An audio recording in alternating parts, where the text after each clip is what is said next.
ओ ओ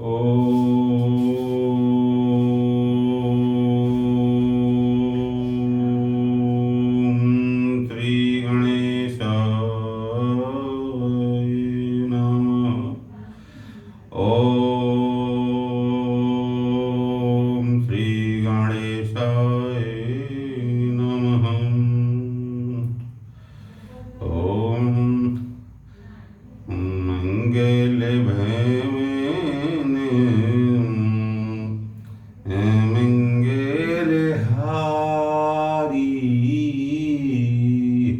उमा सहित जेहि जपत पुरारी। मंगल भैमेने मंगल हारी उमा सहित जेहि जपत पुरारी। ओम नमो नारायण ओम नमो नारायण ओम नमो नारायण ओम नमो नारायण।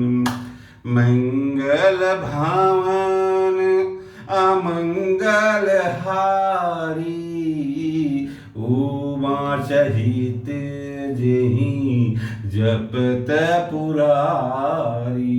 ओम नमो नारायण ओम नमो नारायण ओम नमो नारायण ओम नमो नारायण।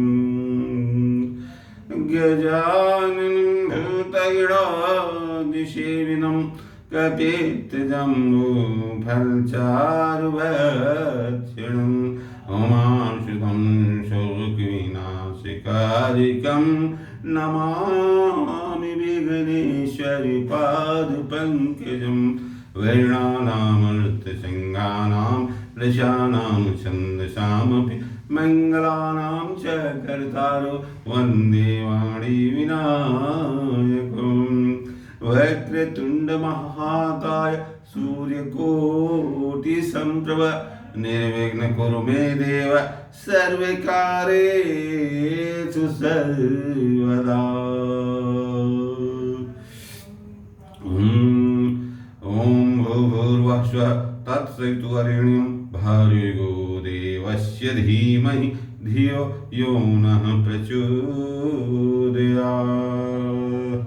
ओम नमः शिवाय ओम नमः शिवाय ओम नमः शिवाय ओम नमः शिवाय ओम नमः शिवाय ओम नमः शिवाय ओम नमः शिवाय ओम नमः शिवाय। जय भोलेनाथ जय भोलेनाथ जय बालेश्वर महादेव जय बालेश्वर महादेव। ओम नमः पार्वती पतये हर हर महादेव ओम नमः पार्वती पतये हर हर महादेव। हे गौरी पुत्र गणेश हे मेरे आराध्य भोलेनाथ जी हे मेरी आराध्य माता गौरा पार्वती हे मेरे आराध्य पुत्र कार्तिकेय जी हे मेरे आराध्य पुत्री अशोक सुंदरी मेरे आराध्य संजनी पुत्र पवन श्री राम भक्त हनुमान जी। डेढ़ देवहार गंगा जमुना सरस्वती तीर्थराज प्रयाग माँ विंध्यवासिनी सूर्य चंद्र पृथ्वी को मैं शत शत प्रणाम करता हूँ तथा यह प्रार्थना करता हूँ कि आज मैं शिव महापुराण का द्वितीय सती खंड का पाठ करने जा रहा हूँ। अध्याय 6 से अध्याय 10 तक मैं द्वितीय सती खंड का हिंदी में अक्षरशः पाठ करूंगा। उसमें जो कुछ भी त्रुटि होगी क्षमा करने की कृपा करें क्षमा करने की कृपा करें क्षमा करने की कृपा करें। ओम नमः शिवाय ओम नमः शिवाय ओम नमः शिवाय ओम नमः शिवाय। छठा अध्याय संध्या को शिव जी का वर। संध्या ने इतनी घोर तपस्या की कि शिव जी हमारे भोले बाबा इतने दयालु हैं कि वह प्रकट होकर संध्या को क्या वर देते हैं। मैं वही संध्या को क्या वर मिला उसी को 6वां अध्याय में बताया गया है। मैं उसी का पाठ करने जा रहा हूँ। ब्रह्मा जी बोले, वशिष्ठ जी के चले जाने पर संध्या आसन लगाकर तप में लीन हो गई। उसने तपस्वी का सा वेश बनाकर कठिन तप करना आरंभ किया। वशिष्ठ जी ने जैसा कहा था उसी के अनुसार उसने मंत्र से भक्ति पूर्वक शिव जी का पूजन किया। शिव जी में चित्त लगाए उसको एक चतुर्युगी व्यतीत हो गई। तब शिव जी ने आकाश में स्थित होकर उसे अपना प्रत्यक्ष दर्शन दिया। वह उनके जिस रूप का चिंतन कर रही थी उसे उन्होंने प्रत्यक्ष दिखाया। संध्या ने मुग्ध हो आश्चर्य से नेत्र बंद कर लिए। शिव जी ने उसके हृदय में प्रवेश कर उसे ज्ञान और दिव्य वाणी तथा दिव्य नेत्र दिए। वह प्रसन्न हो शिव जी की स्तुति करने लगी। उसने बारंबार शिव जी को नमस्कार किया। उसकी स्तुति सुनकर भक्तवत्सल परमेश्वर शिव जी प्रसन्न होकर बोले, हे भद्रे, तुम्हारी इस तप और स्तुति से मैं प्रसन्न हूँ। तुम जो चाहो वर मांगो। तब महेश को बार बार प्रणाम कर प्रसन्न हो संध्या बोली, यदि आप मुझे वर के योग्य समझते हैं और यदि मैं अपने पूर्व के पापों से शुद्ध हो गई हूँ तो हे महेश्वर, हे देवेश, आप मेरे मांगने से ही वर दीजिए। इस संसार में प्राणी उत्पन्न होते ही तुरंत कामी न हो जाए, तथा दूसरा यह वर दीजिए कि यदि मैं तीनों लोकों में विख्यात और व्रत वाली हूँ तो मेरे समान दूसरी न होवे। यदि मेरी फिर सृष्टि होवे तो वह महाकामी होकर न गिरे, और हे नाथ, जो मेरा पति होवे वह अतिकामी न होकर मित्र के समान हो, तथा जो मुझे काम भाव से देखे वह नष्ट और नपुंसक हो जावे। शिव जी ने एवं वस्त कहकर संध्या से कहा कि हे भद्रे, अब से मैं मनुष्यों की 4 आयु कर देता हूँ, शैशव कुमार, यौवन और वृद्ध। जब प्राणी तीसरी अवस्था को प्राप्त हो तब कामी हो, और कोई दूसरी अवस्था के अंत में सकाम हो। तेरे तप से ही मैंने यह मर्यादा जगत में स्थापित की। अब कोई भी प्राणी उत्पन्न होते ही कामी न होगा। साथ ही तू इस त्रिलोकी में ऐसे सती भाव को प्राप्त होगी जैसी कोई न होगी। तेरे पति का छोड़ जो कोई अन्य तुझे सकाम भाव से देखेगा वह नपुंसक हो जाएगा। तेरा पति बड़ा भाग्यशाली और 7 कल्प तक जीने वाला होगा। जो वर तूने मांगा वह सब मैंने दिया। अब मैं तेरी पूर्व जन्म की बात कहता हूँ। तेरा अग्नि में जल का स्कर्प शरीर त्यागना निश्चित है। देख, मेधातिथि 12 वर्ष से एक यज्ञ कर रहे हैं जिसकी अग्नि बड़े जोर से जल रही है। तू उसी जलती हुई अग्नि में शीघ्र ही प्रवेश कर जा। इसी पर्वत के नीचे चंद्रभाग नदी के तट पर तपस्वियों का आश्रम है जिसमें मेधातिथि यज्ञ कर रहे हैं। उस यज्ञ में प्रवेश कर तू उनकी पुत्री होगी। तुझे जैसा स्वामी चाहिए उसका मन में संकल्प कर तू अपने इस शरीर को अग्नि में गिरा दे। जब तू 4 युग के पश्चात सतयुग व्यतीत होने पर पुनः पर्वत में घोर तप करेगी तो त्रेता के प्रथम भाग में दक्ष की कन्या होकर यथा योग्य ब्याही जाएगी। तेरे और भी बहुत सी बहनें होंगी जिनमें से तेरे पिता दक्ष 27 कन्याएं तो चंद्रमा को दे देंगे, किंतु चंद्रमा उन सबको छोड़ केवल रोहिणी से बहुत प्रसन्न रहा करेगा। इससे कुपित हो तेरे पिता चंद्रमा को श्राप दे देंगे और सब देवता तेरी शरण में आवेंगे। तू मेधातिथि के अग्निहोत्र यज्ञ में कूदकर शीघ्र ही अपना यह शरीर विसर्जन करेगी। इससे पवित्र होने पर तेरी सब कामनाएं पूर्ण होंगी। ऐसा करते हुए देवेश शंकर जी अंतर ध्यान हो गए। इत श्री शिव महापुराण द्वितीय सती खंड का 6वां अध्याय समाप्त हुआ। ओम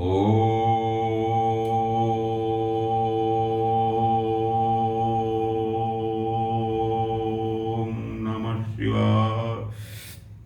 सातवां अध्याय संध्या चरित्र। संध्या का चरित्र। ब्रह्मा जी बोले, हे मुनि, अब संध्या वहां से उठकर मेधातिथि के यज्ञ में पहुंची, जहां उसके तप और शिव जी के आशीर्वाद से उसे किसी ने नहीं देखा। तब अपने उपदेष्टा ब्रह्मचारी वशिष्ठ जी का स्मरण कर उन्हें ही अपना पद स्वीकार कर यज्ञ की बढ़ी हुई अग्नि में कूद पड़ी। शिव जी की कृपा से उसे कूदते ही किसी ने नहीं देखा। पूरोडास हव्य के समान उसका शरीर तत्क्षण भस्म हो गया। अग्नि ने उसके शरीर को जलाकर सूर्य मंडल में प्रवेश करा दिया, जिसे सूर्य ने व्यर्थ ही उसके शरीर के विभाग कर अपने रथ में स्थापित कर लिया, और जिसके ऊपर का भाग रात्रि और दिन के बीच में होने वाला प्रातः काल संध्या हो गई, और उसका शेष भाग पितरों की प्रसन्नता के लिए दिन का अवसान वाली संध्या हो गई। अरुणोदय के समय की प्रातः संध्या और सूर्यास्त होते समय की लाल कमल के समान सायं संध्या होती है। उसके प्राण को दयालु शिव जी ने अपने दिव्य शरीर में स्थापित कर लिया। उधर जब यज्ञ की समाप्ति हुई तो ऋषियों ने तप्त सुवर्ण के समान कांति वाली उस कन्या को अग्नि में पाया। उसे मेधातिथि ने प्रसन्नता से यज्ञ के लिए विधिवत स्नान कर अच्छी तरह गोद में लिया और उसका नाम अरुंधति रखा। मुनि ने उसे अपनी एक निधि मानी। शिष्यों सहित उसका अपने आश्रम में पालन करने लगे। जब वह 5 वर्ष की हुई तो ब्रह्मा, विष्णु और महेश ने आकर ब्रह्मपुत्र वशिष्ठ के साथ उसका विवाह कर दिया। उसके विवाह में बड़े उत्सव हुए। उसी समय ब्रह्मा, विष्णु और महेश के हाथ से पवित्र क्षिप्रा आदि 7 नदियों प्रकट हुई, और पतिव्रताओं में श्रेष्ठ महापतिव्रता मेधातिथि की पुत्री अरुंधति को वशिष्ठ के द्वारा रमण करने से 7 पाद कई श्रेष्ठ पुत्र उत्पन्न हुए।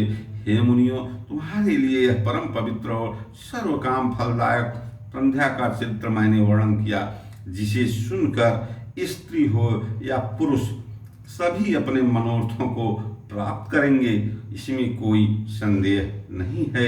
इधर श्री शिव महापुराण द्वितीय सती खंड का 7वां अध्याय समाप्त। ओम नमः शिवाय।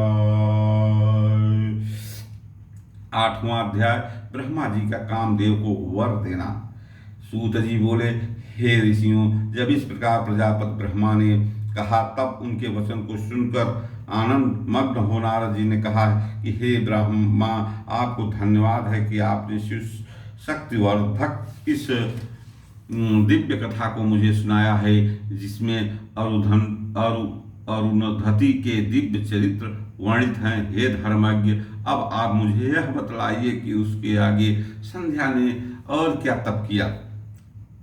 सूत जी कहते हैं कि जब इस प्रकार श्री नारद जी ने ब्रह्मा जी से पूछा तो उन्होंने कहा, हे विपेंद्र नारद, जब संध्या को देखने मात्र से शिव जी ने मुझ सृष्टिकर्ता को बहुत फटकारा था, तभी से शिव जी की माया से मोहित हो मैं उनसे ईर्ष्या करने लगा और इस चिंता में लगा कि इसी प्रकार के विकास में मैं इन्हें आबद्ध करूं। तब रति और मदन को देखकर मैं थोड़ा भय मदयुक्त हुआ। दक्षादि अपने पुत्रों के पास गया और उनसे बोला कि मेरे दक्ष और मरीच्यादि पुत्रों, तुमको ज्ञात है कि स्त्री को देखने मात्र से शिव जी ने मुझे बहुत धिक्कारा था, जिसके दुख से मैं आज तक दुखी हूँ। अतः जैसे भी हो, जब महादेव जी स्त्री ग्रहण कर लें तभी मुझे शांति आवेगी। क्या तुम लोग मेरा यह कष्ट दूर करने के लिए कोई उपाय न करोगे? मुझे विश्वास है कि तुम मेरे योग्य पुत्र मेरा दुख अवश्य दूर करोगे। अच्छा, तो अब यह विचार करो कि त्रिलोकी में ऐसी कौन सी स्त्री है जो उसके मन में स्थित होवे और योग मार्ग को जानकर उनको मोहित कर लेवे, क्योंकि मैं जानता हूँ कि उनके मन को तो काम भी मोहित नहीं कर सकता और शिवयोगी स्त्रियों के नाम को भी शांत नहीं कर सकते, फिर वह विवाह कर स्पर्श कैसे करेंगे। हे नारद, मैं अपने पुत्रों से ऐसा कह ही रहा था कि उसी समय रति सहित कामदेव वहां आ पहुंचे। तब मैंने बहुत उसकी प्रशंसा कर कहा कि हे काम, तुम दोनों का दाम्पत्य जीवन बहुत सुंदर है, अतः तुम विश्व के नाम से प्रसिद्ध हो। हे वत्स, अब तुम जगत के हित के लिए शिव जी को मोहित करो। तुम्हारे सिवा दूसरा उन्हें मोहित नहीं कर सकता। महादेव जी पर अनुराग करने से तुम्हारे श्राप की शांति होगी और जगत का कल्याण भी, क्योंकि जब शिव जी को स्त्री का अनुराग होगा तब ये महादेव जी तुम्हें तार देंगे। तुम शिव जी को मोहित करने के लिए एक दूसरी ही स्त्री उत्पन्न करो। हे नारद, तब मदन ने मुझसे कहा कि मैं आपका वचन पालन कर शिव जी को मोहित तो अवश्य कर दूंगा, किंतु स्त्री का निर्माण तो आप ही करें। तब कंदर्प के ऐसा कहने पर मैं और प्रजापति दक्ष इस चिंता में पड़ गए कि किसके द्वारा उन्हें मोहित करूं। फिर तो चिंताग्रस्त मेरी और उनकी श्वासों में जो सुरभित वायु निकली, उसने पुष्प समूहों से भूषित वसंत उत्पन्न कर दिया, जिसकी पुष्पित कमल कांत पुष्पित ताम्र रस से नेत्र संध्या के उदित चंद्र खंड सा मुख और सुंदर नासिका थी। उसके काले और घुंघराले के सूर्य सदृश दो कुंडलों से शोभित उन्मत्त गज जैसा अत्यंत मोटा और चौड़ा ऊंचा कंधा, शंख सी ग्रीवा, चौड़ी छाती और उत्पन्न अग्रभाग था। अब ऐसे सर्वांगण सुंदर श्याम सर्व लक्षण संपन्न देखने योग्य सबको मोहित करने वाला काम वर्धक कुसुम सदृश वसंत के उत्पन्न होने पर सुगंधित वायु बहने लगी और वृक्ष पुष्पित हो गए, जिन पर बैठी हुई कोयलें पंचम मीठे स्वर से बोलियां बोलने लगी और स्वच्छ सरोवर में कमल खिल गए। तब ऐसे श्रेष्ठ को आविर्भूत हुआ देखकर मैंने हिरण्य गर्भ मदन से कोमल वचनों में कहा कि हे मन्मथ, तुम सर्वदा काम के सहचर हो। सब देवता तुम्हारी अनुकूलता करेंगे। यह रमण का हेतु होने से इसका नाम वसंत है और यह लोगों को रचित करेगा। मलयाचल इसका श्रृंगार करेगा और तुम्हारा इसका सर्वदा मित्र भाव होगा तथा यह सदैव तुम्हारे वश में रहेगा। रति की विवोकादि भावों से युक्त 64 कला तेरी प्रसन्नता करेगी। अतः हे काम, तुम अपने इन वसंत आदि सहचरों सहित रति को साथ लेकर शिव जी को मोहित करने का उद्योग करो। फिर सपत्निक काम ने प्रसन्न हो मेरे चरणों में प्रणाम किया और महादेव जी के स्थान को चला गया। इसी शिव महापुराण द्वितीय सदी खंड का 8वां अध्याय समाप्त। ओम नमः शिवाय। 9वां अध्याय ब्रह्मा काम संवाद। ब्रह्मा जी कहते हैं कि वहां जाकर काम ने प्राणियों की मोहित करने वाला अपना प्रभाव फैलाया। वसंत ने भी उसका साथ दिया। रति के साथ कामदेव ने शिव जी को मोहित करने के लिए अनेकों प्रकार के यत्न किए, जिससे सब जीव तो मोहित हो गए, परंतु गणेश जी सहित शिव जी वश में न आए। उनके सारे प्रयत्न व्यर्थ हो गए और वह मद से रहित हो अपने स्थान को गया। तब उसने उदास भाव से मेरे पास आ प्रणाम कर मुझसे कहा, हे ब्रह्मा, मैं शंभु को तो मोहने योग्य नहीं हूँ और किसी की शक्ति नहीं है जो उन्हें मोहित कर सके। तब उसकी ऐसी बहुत सी बात सुनकर मैं चिंतामग्न हो गया और बड़े दुख का विश्वास लेने लगा। इससे बहुत से भयंकर बलि गण प्रकट हो गए। उन्होंने कोलाहल कर असंख्यों की संख्या में पटह आज अनेकों वाद्यों को बजाना और मारो काटो शब्द करना आरंभ किया और मुझे भी मारने काटने दौड़े। तब वहां मेरे सम्मुख स्थित काम ने उनको हटाया और मुझसे कहा कि हे प्रजानाथ, इन भयंकर विकराल वीरों को आपने कहाँ से उत्पन्न कर दिया? इनका क्या काम है और ये कहाँ रहेंगे? न हो तो इनको मेरे हवाले कर दीजिए, मेरे हवाले कीजिए। यह सुनकर मुझ ब्रह्मा ने उन्हें कर्म से नियुक्त कर दिया। काम से कहा कि ये उत्पन्न होते ही मारे मारे करने लगे, इससे इनका नाम मार हुआ। हे काम, ये सर्वदा तुम्हारे वशवर्ती रहेंगे। तुम्हारी सहायता करना ही इनका मुख्य कार्य होगा और इस सर्वदा ज्ञानियों के ज्ञान मार्ग के बाधक हुआ करेंगे। मेरा यह वचन सुनकर रति और काम कुछ प्रसन्न हुए। तब मैंने उनसे कहा कि अब तुम फिर शिव जी को मोहित करने के लिए जाओ।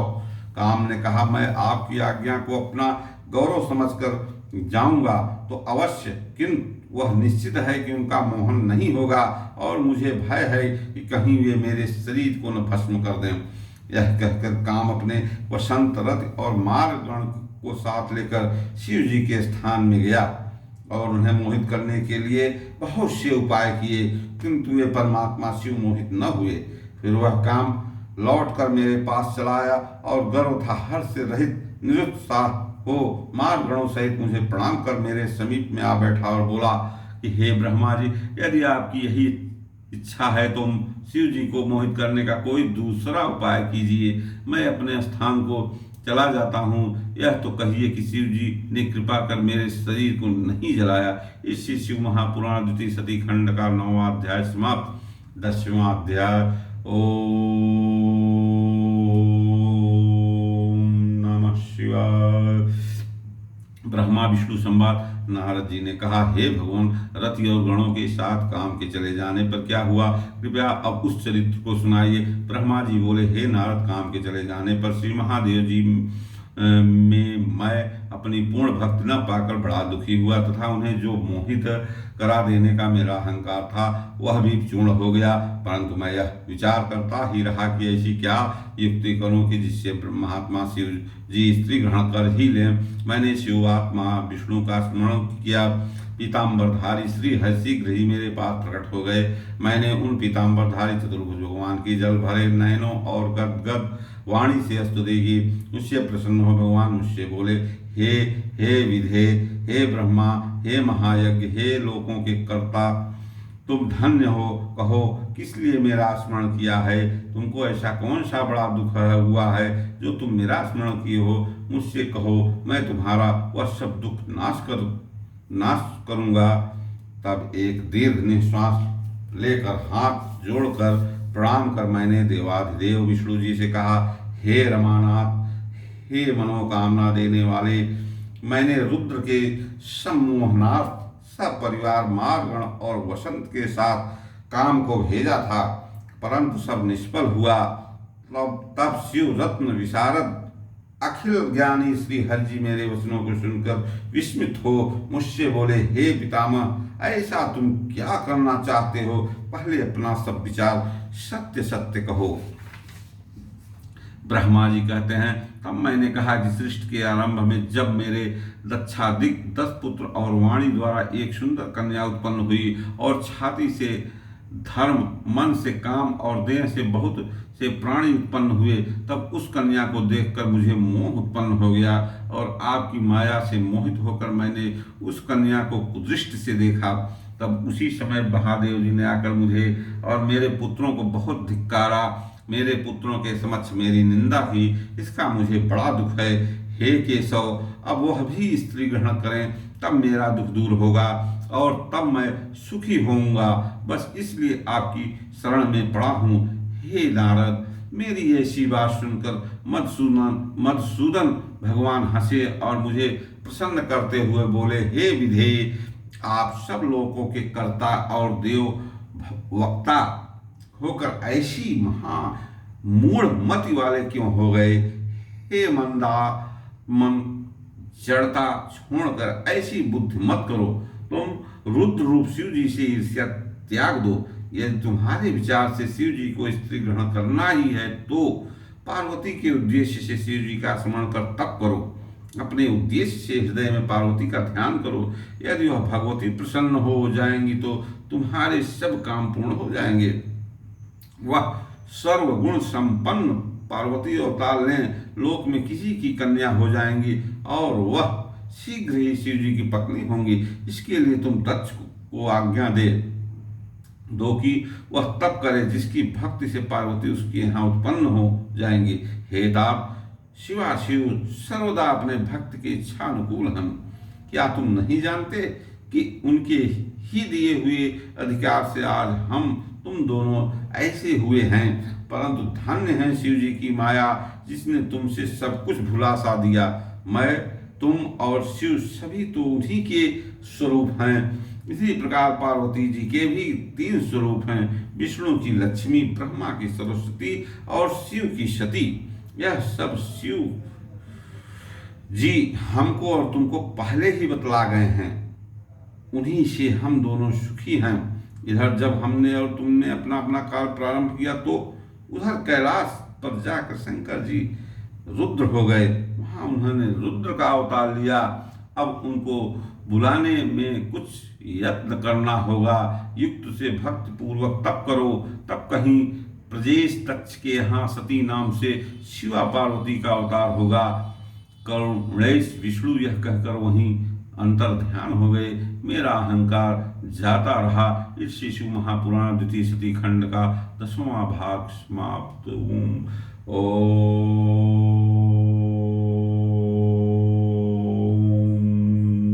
नमः शिवाय। ओम नमः शिवाय। ओम नमः शिवाय। ओम नमः शिवाय। ओम नमः शिवाय। ओम नमः शिवाय। ओम नमः शिवाय। ओम नमः शिवाय। ओम नमः शिवाय। ओम नमः शिवाय। हरि ओम नमः शिवाय। ओम नमः शिवाय।